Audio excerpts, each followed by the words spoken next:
ನಮಸ್ತೆ. ನಾವು ದೋಸೆ ಇಡ್ಲಿ ಎಲ್ಲ ಯಾವಾಗಲೂ ತಿಂತಿರ್ತೇವೆ, ಅದನ್ನು ತಿಂದು ಬೋರ್ ಆಗಿರ್ತದೆ.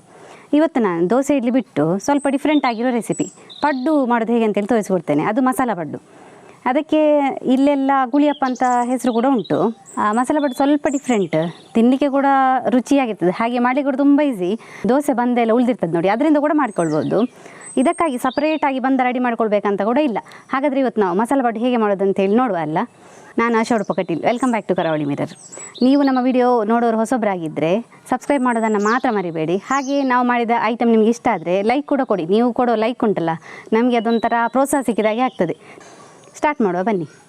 1.5 ಲೋಟ ಅಕ್ಕಿಯನ್ನು ನಾನೊಂದು ಅರ್ಧ ಗಂಟೆ ಮುಂಚೆ ನೆನೆಸಿಟ್ಟಿದ್ದೇನೆ. ಅದು ದೋಸೆ ಅಕ್ಕಿ ಆಗಿರ್ಬೋದು ಅಥವಾ ಊಟದಕ್ಕೆ ಯಾವುದು ನೆನೆಸಿಡ್ಬೋದು ನೀವು. ಹಾಗೆಯೇ 3/4 ಲೋಟ ಉದ್ದಿನಬೇಳೆ, ಅದನ್ನು ಕೂಡ ಅರ್ಧ ಗಂಟೆ ಮುಂಚೆ ನೆನೆಸಿಟ್ಟಿದ್ದೇನೆ. ಈಗ ಇದನ್ನು ನಾವು ಮೊದಲಿಗೆ ರುಬ್ಬಿಕೊಳ್ಳುವಾಗ ನಾವು ಉದ್ದಿನಬೇಳೆ ಮತ್ತು ಅಕ್ಕಿಯನ್ನು ಬೇರೆ ಬೇರೆಯಾಗಿ ರುಬ್ಬಿಕೊಳ್ಬೇಕು. ಯಾಕೆಂದರೆ ಉದ್ದಿನಬೇಳೆ ನಮಗೆ ಸಣ್ಣ ಆಗಬೇಕು, ಮತ್ತು ಅಕ್ಕಿ ಅಷ್ಟು ಸಣ್ಣ ಆಗಬೇಕಂತಿಲ್ಲ.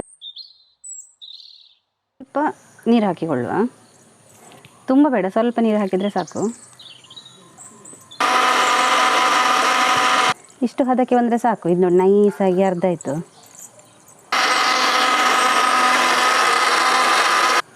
ಇಷ್ಟು ದರಗಿರಬೇಕು, ಅಂದರೆ ತುಂಬ ಸಣ್ಣ ಆಗಬಾರ್ದು ನೋಡಿ. ಈಗ ತರಿ ಸಿಗಬೇಕು ಕೈಗೆ. ಇದು ನಾವು ಅದಕ್ಕೋಸ್ಕರ ಉದ್ದಿನಬೇಳೆ ಮತ್ತು ಅಕ್ಕಿಯನ್ನು ಬೇರೆ ಬೇರೆಯಾಗಿ ರುಬ್ಬಿಕೊಳ್ಳೋದು. ಅಂದರೆ ಉದ್ದಿನಬೇಳೆ ತುಂಬ ಸಣ್ಣ ಆಗಬೇಕು, ಅಕ್ಕಿ ಹೀಗೆ ದರ್ಗಿರಬೇಕು. ಇದನ್ನೆರಡನ್ನು ಲಾಸ್ಟಿಗೆ ಮಿಕ್ಸ್ ಮಾಡಿದರೆ ಆಯಿತು. ಇದಕ್ಕಿನ್ನು ರುಚಿಗೆ ತಕ್ಕಷ್ಟು ಉಪ್ಪು ಆ್ಯಡ್ ಮಾಡಿಕೊಳ್ಳುವ. ಇದನ್ನು ಸರಿಯಾಗಿ ಮಿಕ್ಸ್ ಮಾಡಿಕೊಳ್ಳುವ. ಇನ್ನಿದ್ದು ನಾವು 3 ರಿಂದ 4 ಗಂಟೆ ಬಿಡಬೇಕಂದ್ರೆ ಹುಳಿ ಬರಬೇಕಲ್ಲ ನೋಡಿ, ಈ ಹದಕ್ಕೆ ಬರಬೇಕು.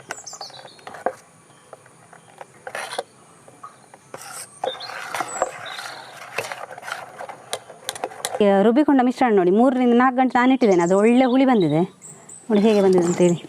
ಅಂದರೆ ಕಾಮನ್ ಆಗಿ ಈ ಬೇಸಿಗೆ ಕಾಲದಲ್ಲೆಲ್ಲ ಹುಳಿ ಬರಲಿಕ್ಕೆ ಇಡಬೇಕಂತಿಲ್ಲ, ತನ್ನಷ್ಟಕ್ಕೆ ಹುಳಿ ಬಂದು ಉಬ್ಬಿಕೊಳ್ತದೆ.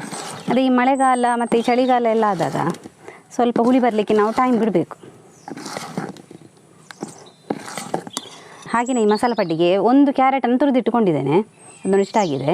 ಹಾಗೆಯೇ ಒಂದು ಅರ್ಧ ಕಪ್ ಆಗುವಷ್ಟು ಕೊತ್ತಂಬರಿ ಸೊಪ್ಪು, 1-2 ಹಸಿಮೆಣಸನ್ನು ನಾನು ಕಟ್ ಮಾಡಿ ಇಟ್ಕೊಂಡಿದ್ದೇನೆ. ಇದ್ರ ಜೊತೆಗೆ ನೀವು ಬೇಕಾದರೆ ನೀರುಳ್ಳಿಯನ್ನು ಕೂಡ ಕಟ್ ಮಾಡಿ ಹಾಕಿಕೊಳ್ಬೋದು. ನಾನಿಲ್ಲಿ ಹಾಕಿಕೊಳ್ಳಿಲ್ಲ, ಅದು ಬೇಕಾದರೆ ಆಪ್ಷನಲ್ ನಿಮಗೆ. ಹಾಗೆಯೇ ಈ ಸಬ್ಬಸಿಗೆ ಸೊಪ್ಪನ್ನು ಕೂಡ ಇದಕ್ಕೆ ಹಾಕಿಕೊಳ್ತಾರೆ. ಈ ಪಡ್ಡು ಮಾಡೋ ಕಲ್ಲು ಉಂಟಲ್ಲ ಸ್ವಲ್ಪ ಡಿಫ್ರೆಂಟ್, ಅಂದರೆ ಗುಳಿ ಇರ್ತದೆ. ಅಂದರೆ ನಮ್ಮ ಈ ಕಡೆ ಎಲ್ಲ ಗುಳಿಯಪ್ಪ ಅಂತ ಕರೆದು ಕೂಡ ಅದೇ ಕಾರಣಕ್ಕೆ. ಇದನ್ನು ಸಿಹಿಯಲ್ಲಿ ಕೂಡ ಮಾಡ್ತಾರೆ. ಇಲ್ಲಿ ನಾವು ಮಾಡೋದು ಸ್ವಲ್ಪ ಖಾರ ಇರ್ತದೆ, ತಿನ್ನಲಿಕ್ಕೆ ಕೂಡ ರುಚಿಯಾಗಿರ್ತದೆ. ಮೊದಲಿಗೆ ನಾನು ಈ ಕಲ್ಲಿಗೆ ಎಣ್ಣೆ ಎಲ್ಲ ಹಾಕಿ ಮೊದಲೇ ರೆಡಿ ಮಾಡಿ ಇಟ್ಕೊಂಡಿದ್ದೇನೆ, ಸ್ವಲ್ಪ ಬೇಗ ಆಗಲಿ ಅಂತೇಳಿ. ಮತ್ತು ಇದು ಕಲ್ಲು ನಾನ್ ಸ್ಟಿಕ್ಕಿಯಲ್ಲಿ ಕೂಡ ಬರ್ತದೆ. ಇದು ಕಬ್ಬಿಣದ್ದು ಕಲ್ಲು, ನಾನ್ ಸ್ಟಿಕ್ಕಿ ಕಲ್ಲಾದರೆ ಅದು ಬೇಗ ಏಳ್ತದೆ. ಕಲ್ಲು ಕಾದಿದೆ. ಈಗ ಈ ಗುಳಿ ಉಂಟಲ್ಲ, ಆ ಗುಳಿಗೆ 1 ಸೌಟ್ ಆಗುವಷ್ಟು ಹಾಕಿಕೊಳ್ಬೋದು ಬಂಧನ.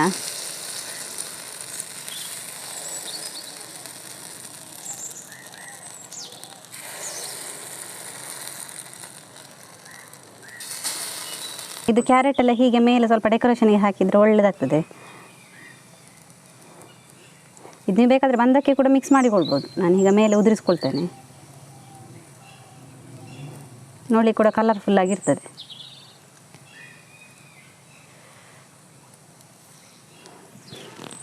ಮಾತ್ರ ಉರಿ ಸಣ್ಣದಾಗಿ ಇಟ್ಕೊಳ್ಬೇಕು, ಜಾಸ್ತಿ ಉರಿ ಇಟ್ಟರೆ ಅದು ಕರಟಿ ಹೋಗ್ತದೆ.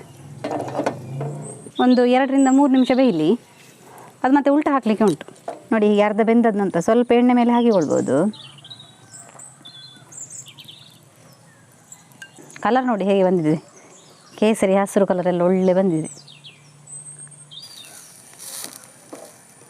ತಿರುಗಿಸಿ ಹಾಕಿಕೊಳ್ಳುವ. ಅಂದರೆ ಸಣ್ಣ ಉರಿಯಲ್ಲಿದ್ದರೆ ಅದು ಮಧ್ಯೆ ಕೂಡ ಒಳ್ಳೆ ಬೇಯ್ತದೆ. ತಿರುಗಿಸ್ಲಿಕ್ಕೆ ಇದು ಚಮಚ ಯೂಸ್ ಮಾಡಿಕೊಳ್ಬೋದು, ಅಥವಾ ಚೂರಿ ಕೂಡ ಯೂಸ್ ಮಾಡಿಕೊಳ್ಬೋದು.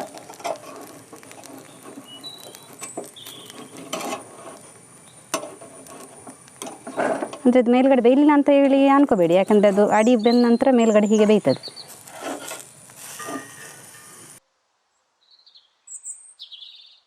ನೋಡಿ ಇದೀಗ ಆಯಿತು ನೋಡಿ, ಇಷ್ಟು ಬೆಂದರೆ ಸಾಕು. ಈಗ ದೇವಸ್ಥಾನದಲ್ಲೆಲ್ಲ ಅಪ್ಪ ಸಿಗ್ತದೆ ನೋಡಿ, ಸ್ವೀಟ್ ಅಪ್ಪ ಇರ್ತದೆ ನೋಡಿ, ಅದು ಕೂಡ ನೆಯ್ಯಿ ಅಪ್ಪ ಎಲ್ಲ ಮಾಡೋದು ಹೀಗೇ.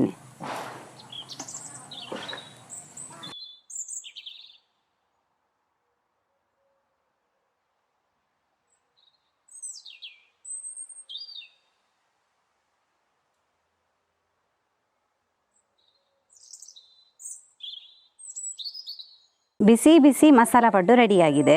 ಕಲರ್ಫುಲ್ ಆಗಿದೆ, ತುಂಬ ಚೆನ್ನಾಗಿ ಬಂದಿದೆ.